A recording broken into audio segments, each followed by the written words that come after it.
Hello everyone, आज हम लोग कंप्लीट करेंगे क्लास 12 केमिस्ट्री बुक से चैप्टर नंबर 1 सॉल्यूशंस। पुराने बुक में ये चैप्टर नंबर 2 है।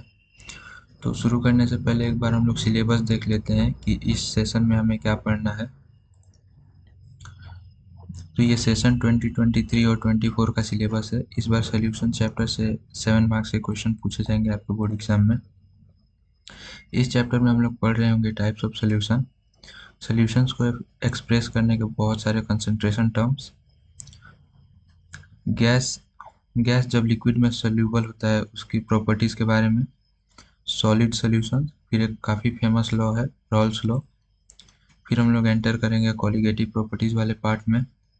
ये काफ़ी इंपॉर्टेंट पार्ट है, यहाँ से बहुत ज़्यादा क्वेश्चन पूछे जाते हैं बोर्ड एग्जाम में। इसमें 4 पार्ट है total: relative lowering in vapour pressure, elevation of boiling point, depression of freezing point और ऑस्मोटिक प्रेशर। फिर हम लोग इस चैप्टर के एंड में बात कर रहे होंगे वांटो फैक्टर के बारे में, और उसके बीच में भी छोटी छोटी चीज़ें हैं जो हम लोग कवर कर लेंगे। तो चलिए स्टार्ट करते हैं अपने चैप्टर को। तो सबसे पहले आप सॉल्यूशंस के बारे में तो जानते ही होंगे, सॉरी सब्सटेंसेस के बारे में तो जानते ही होंगे। अगर नहीं जानते तो आप जान लीजिए कि सब्सटेंसेस दो तरह के होते हैं, एक प्योर सब्सटेंस और एक मिक्सचर। तो जो हम लोग डे टू डे लाइफ में बहुत सारे सब्सटेंसेस जो देखते हैं ना, वो मोस्ट ऑफ द मिक्सचर्स ही होते हैं। उनमें उनमें से काफ़ी कम प्योर सब्सटेंसेस होते हैं, ना के बराबर। ठीक है, वही यहाँ पे लिखा हुआ है, in normal life we rarely come across pure substances. Most of these are mixture containing two or more pure substances. ये जो मिक्सचर्स होते हैं ना, इनकी इम्पोर्टेंस हमारे लाइफ में डिपेंड करती है इनके कंपोजिशन पे, यानी कि ये कौन कौन सी चीज़ों से मिलकर बने हुए हैं। इस बेसिस पर इनकी इम्पोर्टेंस है हमारे लाइफ में। अगर मैं कुछ एग्जांपल की बात करूं तो ब्रास काफ़ी ज़्यादा डिफरेंट है जर्मन सिल्वर और ब्रॉन्ज से, क्योंकि ब्रास जो है ना वो कॉपर और जिंक से मिलकर बना होता है, जबकि जर्मन सिल्वर कॉपर, जिंक और निकल से मिलकर बना होता है, और ब्रॉन्ज कॉपर और टिन से मिलकर बना हुआ होता है। तो इनकी कॉम्पोजिशन अलग अलग होने की वजह से इनकी प्रॉपर्टीज अलग अलग हैं, और इनकी वजह से हमारे लाइफ में इनका इम्पोर्टेंस अलग अलग है। ठीक है, 1 ppm of fluoride ion in water prevents tooth decay, 1 part पर मिलियन। अगर आपको नहीं पता है कि ppm क्या होता है तो पेशेंस रखिए, नेक्स्ट टॉपिक ही है कंसंट्रेशन टर्म्स, उसमें आप सीख जाएंगे क्या होता है ppm। तो 1 ppm फ्लोराइड आयन का वाटर में टूथ डीके को प्रिवेंट करता है, जबकि 1.5 ppm की वजह से टूथ मोल्टन होना शुरू हो जाते हैं। वही अगर हम लोग फ्लोराइड आयन का हाई कंसंट्रेशन ले लें तो वो पॉइजनस भी हो सकता है, जैसे सोडियम फ्लोराइड रैट पॉइजन के काम में आता है, रैट किलिंग के काम में आता है। ठीक है, अब यहाँ पे वही लिखा हुआ है जो हमने अभी सिलेबस में देखा कि इस चैप्टर में लोग क्या क्या पढ़ने वाले हैं। ठीक है, तो ये इंट्रोडक्शन वाले पार्ट से ज़्यादा क्वेश्चन नहीं आते, लेकिन फिर भी मैं कहूँगा कि आप कुछ चीज़ें यहाँ से याद रखें। ब्रास की कॉम्पोजिशन आप याद रख लें, कॉपर और जिंक से मिलकर बनता है। जर्मन सिल्वर की कॉम्पोजिशन याद रख लें, कॉपर, जिंक और निकल से मिलकर बनता है। और ब्रॉन्ज की कॉम्पोजिशन याद रख लें, जो कि कॉपर और टिन से मिलकर बनता है। ठीक है, ये देखिए तीनों में कॉपर यहाँ पे कॉमन है और बाकी कुछ कुछ अलग एलिमेंट्स हैं। ठीक है, तो इससे ज़्यादा और यहाँ पे आप ये याद रख सकते हैं, सोडियम फ्लोराइड रैट पॉइजन के काम में आता है। बस इससे ज़्यादा इस टॉपिक से ज़्यादा क्वेश्चन नहीं बन सकते, वैसे भी इस टॉपिक से बहुत कम ही क्वेश्चन आते हैं। ठीक है, अब हम लोग मूव करते हैं अपने नेक्स्ट टॉपिक की तरफ, जो कि है टाइप्स ऑफ सॉल्यूशंस। तो टाइप्स ऑफ सॉल्यूशंस के टाइप जानने के पहले हम लोग जान लेते हैं सॉल्यूशंस क्या होते हैं। सॉल्यूशंस होमोजीनियस मिक्सचर होते हैं दो या फिर दो से अधिक कंपोनेंट्स के। अब होमोजीनियस मिक्सचर क्या होता है, यहाँ पे वही लिखा हुआ है, homogeneous mixture we mean that its composition and properties are uniform throughout the mixture. इनका कंपोजिशन होता है पूरे मिक्सचर में यूनिफॉर्म होता है। वही एक कॉमन एग्जांपल लेता हूँ मैं, जो सब टीचर देते हैं। आपने शरबत देखा होगा चीनी और पानी का, जब हम लोग उसे पूरा मिक्स कर देते हैं तो जो शरबत होता है ग्लास के ऊपर वाले हिस्से से और ग्लास के नीचे वाले हिस्से से, वो इक्वल स्वीटनेस होता है उन दोनों में। इनका मतलब वो यूनिफॉर्म कॉम्पोजिशन है। ठीक है, तो वही लिखा हुआ है, solutions are the homogeneous mixture of two and more than two components. याद रखेंगे। Generally the component that is present in largest quantity is known as solvent. जो सॉल्यूशन में लार्ज क्वांटिटी में कंपोनेंट होता है उसे हम लोग सॉल्वेंट कहते हैं, और जो लेस क्वांटिटी में होता है उसे हम लोग सॉल्यूट कहते हैं। ठीक है, और यहाँ पे एक काफ़ी इंपॉर्टेंट लाइन लिखा हुआ है, solvent determines the physical state in which solution exist. ये जो सॉल्वेंट होता है ना, यही डिटरमाइन करता है फिजिकल स्टेट ऑफ सॉल्यूशन जिसमें वो एग्जिस्ट करेगा। यानी अगर अगर सॉल्वेंट वाटर होगा तो सॉल्यूशन भी लिक्विड होगा, सॉरी लिक्विड होगा। यानी क्योंकि सॉल्वेंट जो है वो लिक्विड है, इसीलिए हमारा सॉल्यूशन भी लिक्विड है। अगर हमारा सॉल्वेंट गैस होगा तो सॉल्यूशन भी गैस होगा। अगर हमारा सॉल्वेंट सॉलिड होगा तो गैस, अगर हमारा सॉल्वेंट सॉलिड होगा तो सॉल्यूशन भी सॉलिड होगा। ठीक है, अब आपने जनरली लिक्विड सॉल्यूशन के बारे में ही सुना होगा, लेकिन सॉल्यूशन गैसियस स्टेट में भी एग्जिस्ट करते हैं और सॉलिड स्टेट में भी, वो हम लोग अभी थोड़ी देर में देखेंगे। One or more component present in the solution other than solvent are called solute. Solvent के अलावा बाकी जितने भी कंपोनेंट्स होते हैं उन्हें हम लोग सॉल्यूट कहते हैं, और ये लेस अमाउंट में प्रेजेंट होते हैं सॉल्यूशन के अंदर। तो हम लोग अब बाइनरी सॉल्यूशंस के बारे में देखते हैं। बाइनरी सॉल्यूशन मतलब जिसमें केवल दो कंपोनेंट हो, एक सॉल्वेंट और एक सॉल्यूट।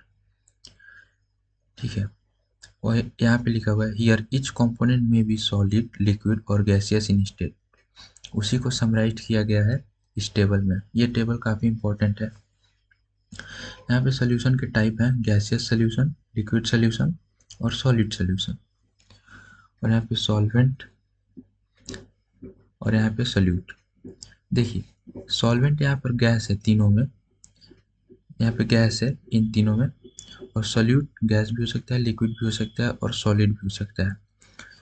क्योंकि यहाँ पे सॉल्वेंट गैस है इसीलिए हमारा सॉल्यूशन भी गैस है।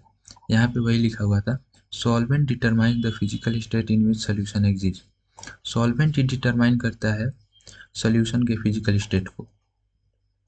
ठीक है, अब जैसे गैस सॉल्यूट भी अगर गैस है और सॉल्वेंट भी गैस है तो सॉल्यूशन गैस ही बनेगा, क्योंकि सॉल्वेंट हमारा गैस है, सॉल्यूट पे डिपेंड नहीं करता, डिपेंड सॉल्वेंट पे करता है। ठीक है,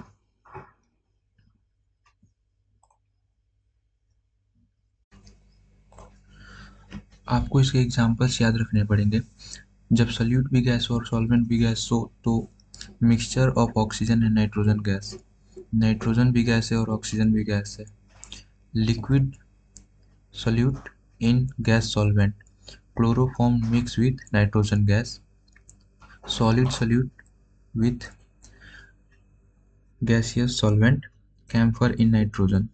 कैम्फर सॉलिड होता है, कपूर नाइट्रोजन गैस।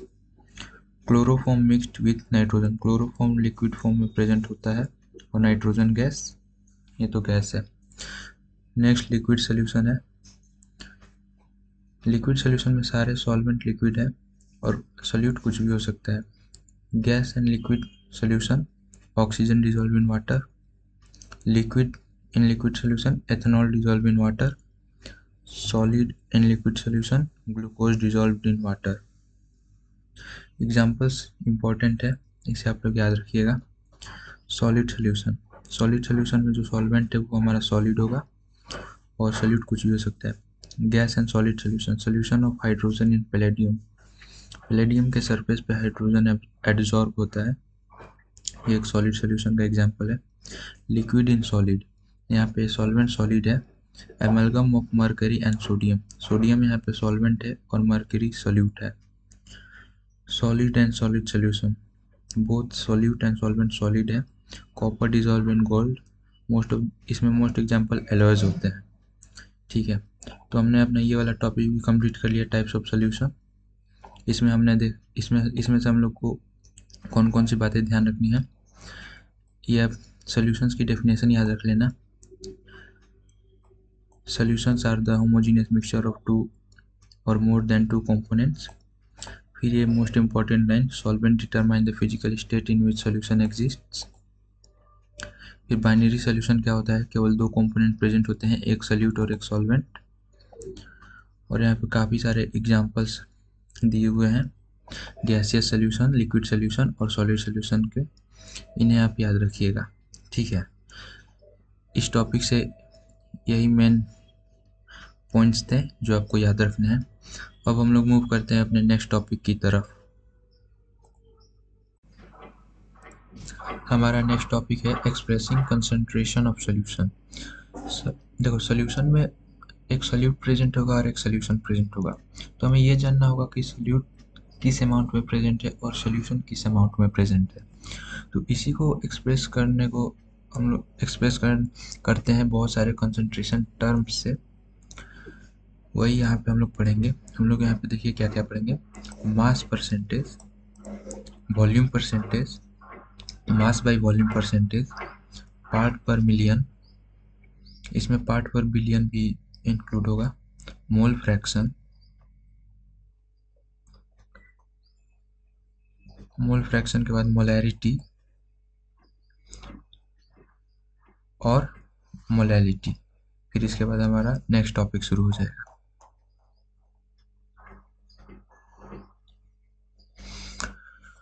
तो देखो, composition of a solution can be describe by expressing it's concentration.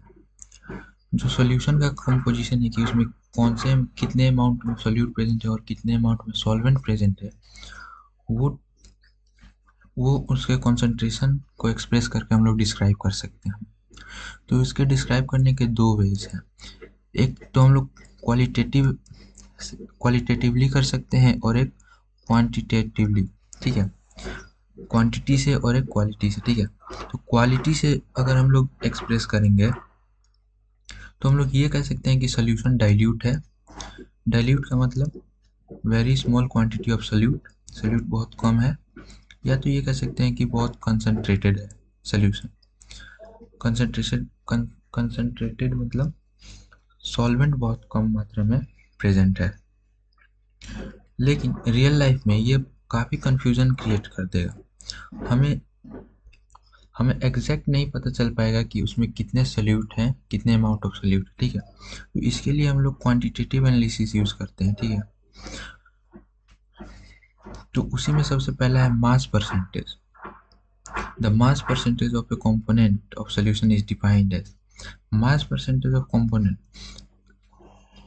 Mass percentage of component का फॉर्मूला है, ऊपर हम लोग सोल्यूट का मास लिखेंगे, नीचे हम लोग टोटल सोल्यूशन का मास लिखेंगे, इंटू 100 कर देंगे टोटल में।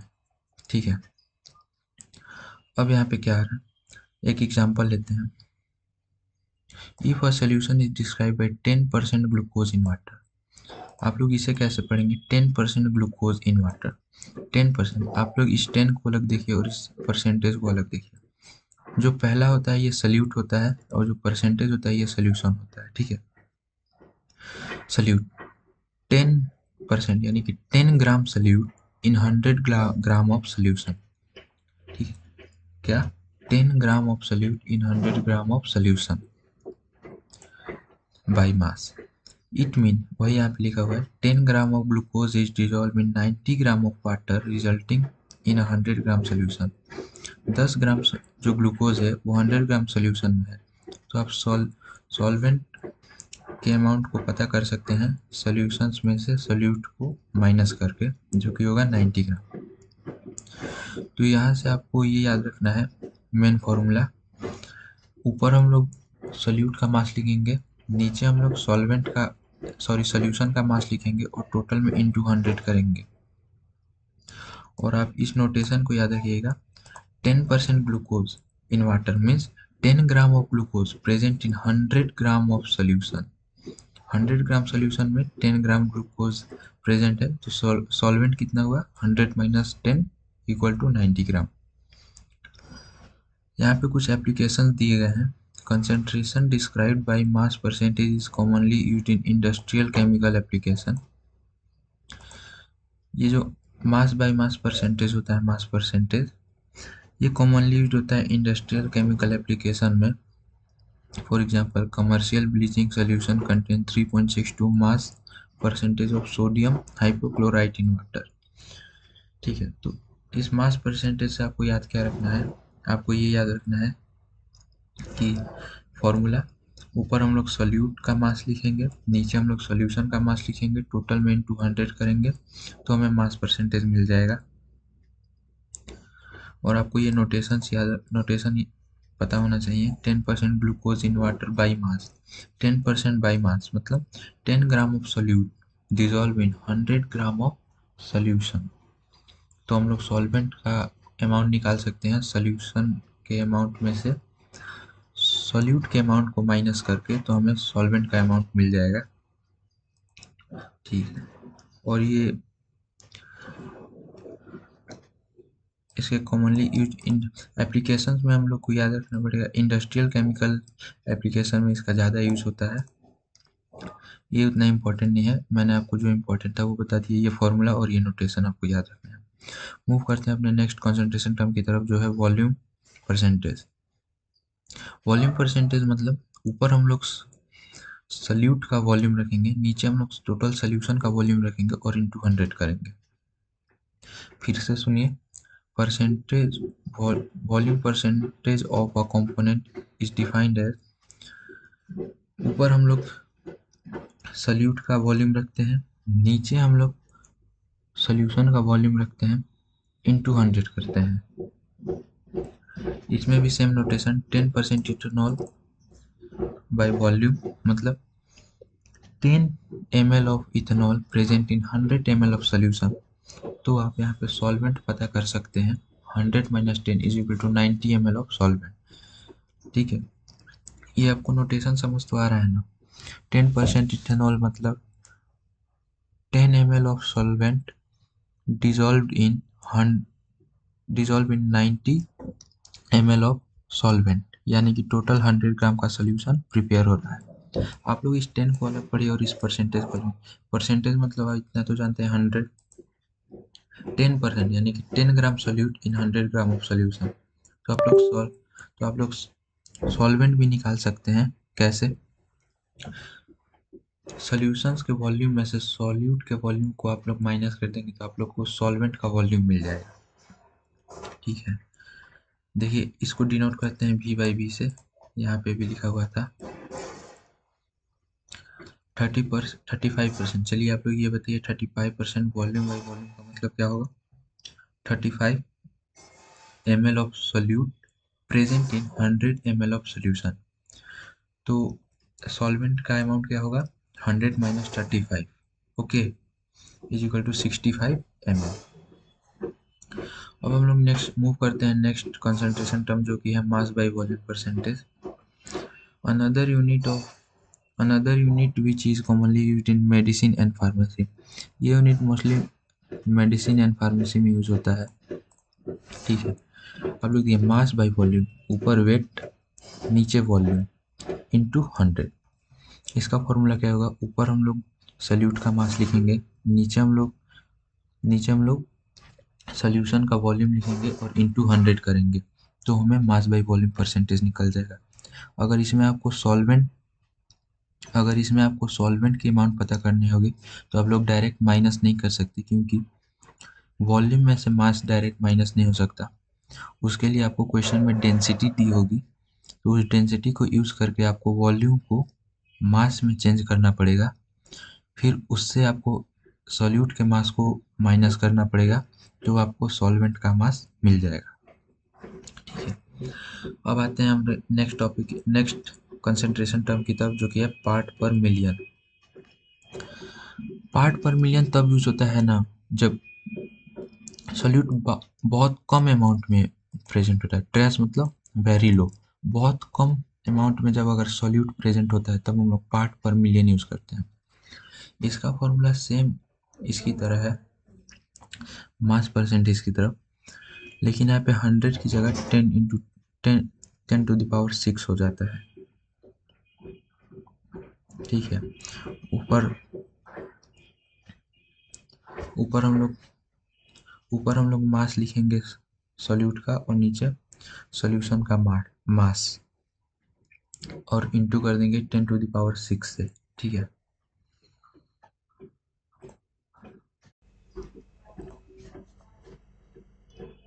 ये जो ppm अभी हमने डिफाइन किया मास बाय मास के टर्म में, वो मास बाय वॉल्यूम के टर्म में भी डिफाइन हो सकता है और वॉल्यूम बाय वॉल्यूम के टर्म में भी डिफाइन हो सकता है। बस आपको करना क्या है, यहाँ पे फॉर्मूला वही रखना है। अगर मास बाय मास के टर्म में डिफाइंड है तो ऊपर मास ऑफ सॉल्यूट, नीचे मास ऑफ सॉल्यूशन इंटू 10⁶। अगर मास बाय वॉल्यूम के टर्म में डिफाइंड है तो ऊपर मास ऑफ सॉल्यूट, नीचे वॉल्यूम ऑफ सॉल्यूशन इंटू 10⁶। अगर वॉल्यूम बाय वॉल्यूम के टर्म में डिफाइंड है तो ऊपर वॉल्यूम ऑफ सॉल्यूट, नीचे वॉल्यूम ऑफ सॉल्यूशन इंटू 10⁶। क्योंकि पार्ट पर मिलियन है तो मिलियन का मतलब होता है 10⁶, इसीलिए हम लोग यहाँ पे 10⁶ करते हैं। ठीक है।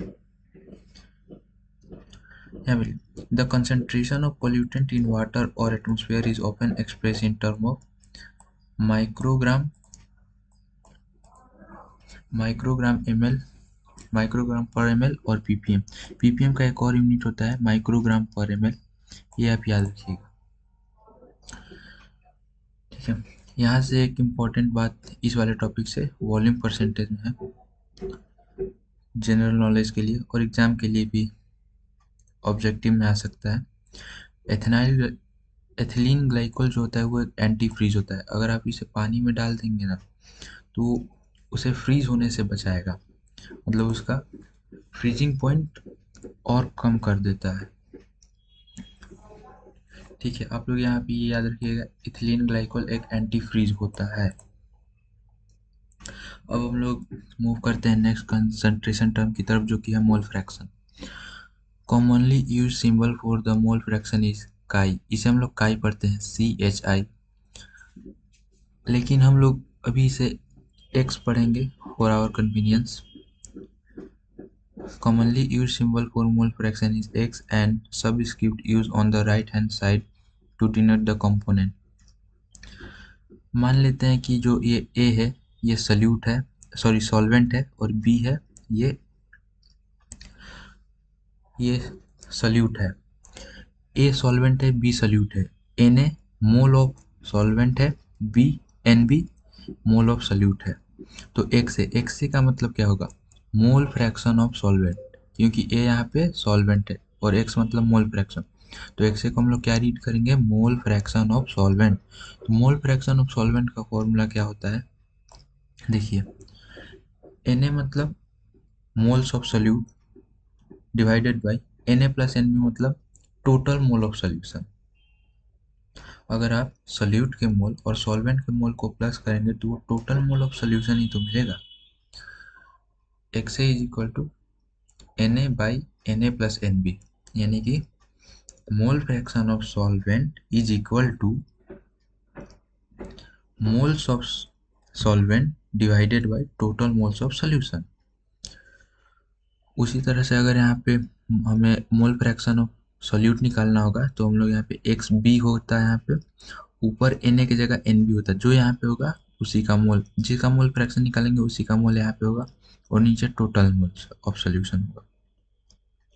अगर बहुत सारे कंपोनेंट्स हैं, I नंबर ऑफ कंपोनेंट्स, तो Xi, ठीक है, और ऊपर जिसका हम लोग जिस कंपोनेंट का अगर हमें मोल फ्रैक्शन निकालना है उसी का mole by total mole of solution. ये यहाँ पे ज़्यादा ध्यान मत दीजिए, आप इस फॉर्मूले का याद रखिए। ज़्यादातर सॉल्यूशन बाइनरी ही हमारे सिलेबस में है, तो आप इस फॉर्मूले पे ज़्यादा ध्यान दीजिए। मैंने क्या कहा, जिसके मोल फ्रैक्शन निकालना होगा उसका मोल ऊपर divided by total mole of solution. ठीक है। ये यहाँ पे बहुत ही इंपॉर्टेंट बात लिखा हुआ है, एक सॉल्यूशन में जितने भी कंपोनेंट्स हैं उन सभी के मोल फ्रैक्शन को अगर हम लोग प्लस करें तो उनका रिजल्ट 1 आता है, क्योंकि फ्रैक्शन वो सारे फ्रैक्शंस है, और मोल फ्रैक्शन हमेशा 0 और 1 के बीच में होता है, ये बात याद रखिएगा। सॉल्यूशंस में जितने भी कंपोनेंट हैं उन सभी कंपोनेंट के मोल फ्रैक्शन का सम 1 आता है, और मोल फ्रैक्शन हमेशा 0 और 1 के बीच में ही होता है।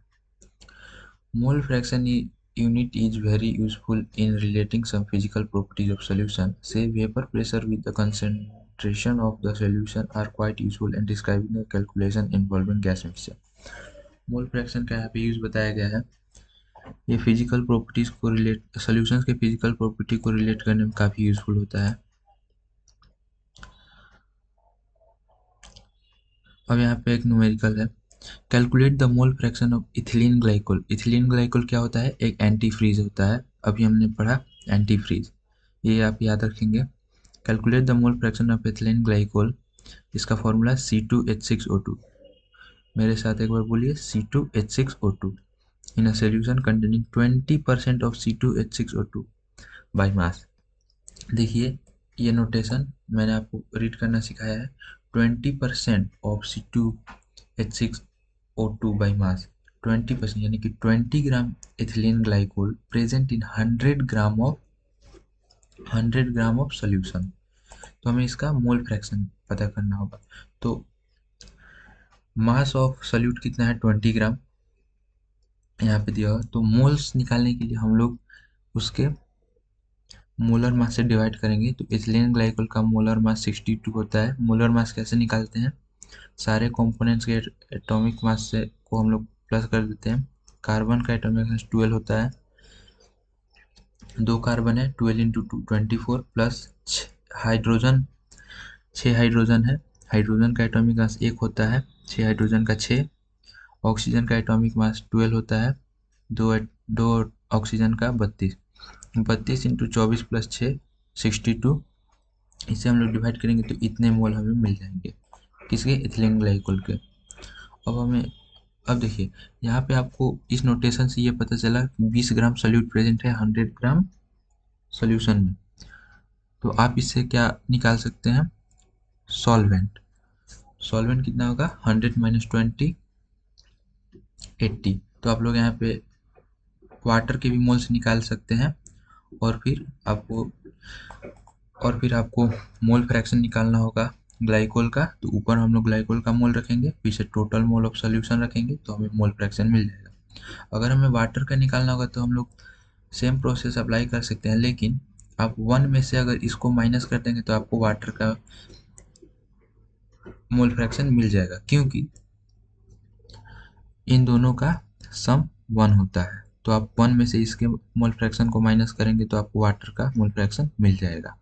ठीक है, वही यहाँ पे लिखा हुआ है, mole fraction of water can also be calculated as 1 minus mole fraction of glycol is equal to 0.932।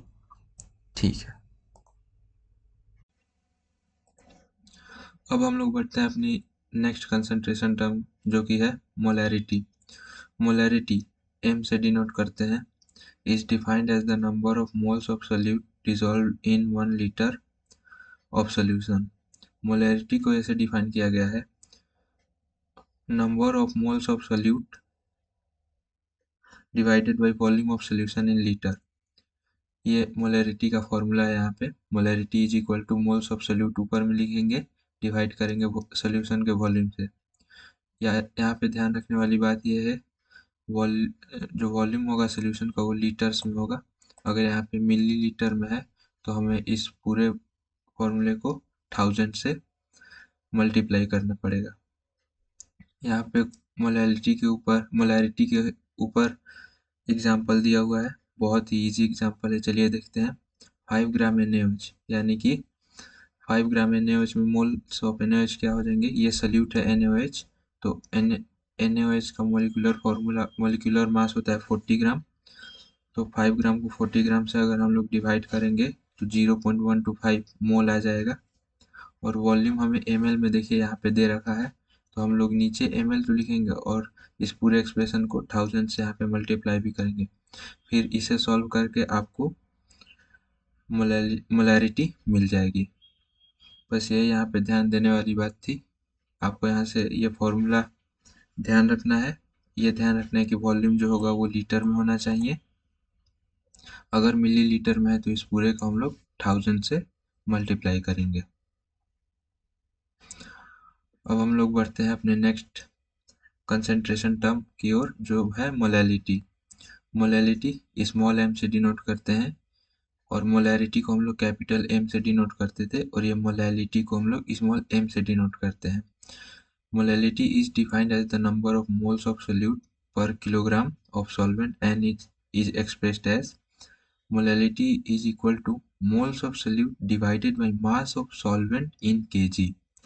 यहाँ पे मोलैलिटी को इस तरह से डिफाइन किया गया है, ऊपर हम लोग लिखेंगे मोल्स ऑफ सोल्यूट, नीचे में हम लोग लिखेंगे मास ऑफ सॉल्वेंट, केजी में होना चाहिए। अगर फिर वही बात, अगर यहाँ पे ग्राम में अगर यहाँ पे ग्राम में होगा मास ऑफ सॉल्वेंट, तो हमें इस पूरे एक्सप्रेशन को 1000 से मल्टीप्लाई करना पड़ेगा। क्या बोला है एक बार फिर से सुनिए, molality is equal to moles of solute divided by mass of solvent in KG. अगर ये यहाँ पे ये बात आप ध्यान रखिएगा कि ये मास सॉल्वेंट का है, सोल्यूशन का नहीं। कॉमन मिस्टेक होता है यहाँ पे, बच्चे सोल्यूशन का मास लिख देते हैं। अगर ये मास ऑफ सॉल्वेंट ग्राम में है तो हमें इस पूरे को 1000 से मल्टीप्लाई करना पड़ेगा। नीचे कुछ एग्जांपल्स हैं, उसे हम देखते हैं। 1 मोल पर केजी, मोल पर केजी मोलैलिटी की यूनिट होती है। इसका मतलब क्या हुआ कि एक मोल सोल्यूट 1 केजी सॉल्वेंट में डिसॉल्व्ड है। इसका मतलब 1 मोल पर केजी का मतलब ये हुआ कि 1 मोल सोल्यूट 1 केजी सॉल्वेंट में डिसॉल्व है। ऐसा ही नोटेशन हमने मोलैरिटी में देखा था, 0.25 मोल पर लीटर। मोल पर लीटर मोलैरिटी की यूनिट होती है, मोलैरिटी की यूनिट होती है। इसका मतलब क्या हुआ, 0.25 mole dissolve in 1 litre of solution. ये उसी तरह का सेम नोटेशन यहाँ पर भी है। 1 मोल पर केजी का मतलब 1 mole of solute dissolve in 1 KG of solvent. यहाँ पे एग्जांपल दिया गया है मोलैलिटी का, इसे भी देखते हैं। Calculate molality of 2.5 gram ethanoic acid, उसका फॉर्मूला है 75 ग्राम बेंजीन। यहाँ पे एथेनोइक एसिड सॉल्यूट है और बेंजीन सॉल्वेंट। तो हमें सॉल्यूट का मोलर मास यहाँ से कैलकुलेट करने पे हमें मिलेगा 60 ग्राम पर मोल। अगर हम 2.5 को 60 से डिवाइड करें तो हमें मोल्स ऑफ एथेनोइक एसिड मिल जाएगा। हमें वो इतना दे रखा है 0.0417 मोल, ठीक है। और बेंजीन सॉल्वेंट है, तो हमने यहाँ पे मोलैलिटी का फॉर्मूला क्या दिखा था, moles of solute divided bye solvent mass of solvent in KG. तो हम लोग ऊपर मोल्स ऑफ सोल्यूट लिखेंगे, नीचे मास ऑफ सॉल्वेंट इन केजी है, लेकिन यहाँ पे ग्राम में दे रखा है, तो हम लोग यहाँ पे ग्राम में लिख देंगे और इस पूरे एक्सप्रेशन को 1000 से हम लोग मल्टीप्लाई कर देंगे, तो हमें मोलैलिटी मिल जाएगी। तो ये सारा कंसंट्रेशन टर्म अभी हमने कंप्लीट कर लिया। जितना मैंने अभी तक पढ़ाया उतना उसी कॉन्सेप्ट पर बेस्ड इसमें कुछ इन टेक्स्ट क्वेश्चन दिए हुए हैं। आप इन्हें एक बार घर पे ज़रूर ट्राई करिएगा। बहुत अच्छे क्वेश्चन है, आसान है, बस थोड़े कैलकुलेटिव हैं।